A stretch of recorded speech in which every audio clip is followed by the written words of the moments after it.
D'une part, je trouve que voilà, ça fait un peu partie de notre métier, enfin, de notre devoir au sens positif du terme, qui est d'essayer de communiquer ce qu'on fait. Et puis par ailleurs, je trouve ça enrichissant, au sens où c'est vraiment un exercice qui oblige finalement pour nous à aller dans nos limites et à travailler sur qu'est-ce qu'on est susceptible de communiquer, comment, aux gens qui ne sont pas forcément spécialistes du domaine. Parce que on se rend même plus compte en étant dans le domaine qu'on utilise du jargon tout le temps et que c'est incompréhensible pour beaucoup.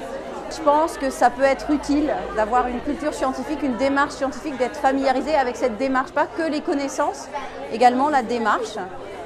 qui peut être une démarche utile pour aborder finalement différents problèmes.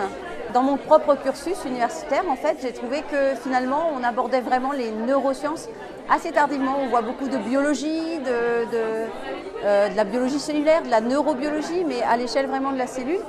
Mais avoir une vue d'ensemble du cerveau, du comportement humain,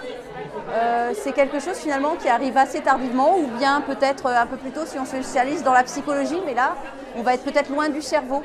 Et à cet égard, moi ce qui me frappe finalement, et des fois ce que j'aimerais, c'est, il me semble qu'en comprenant mieux le cerveau, ça peut nous aider aussi à se comprendre les uns les autres finalement, à comprendre les réactions, à comprendre les maladies, à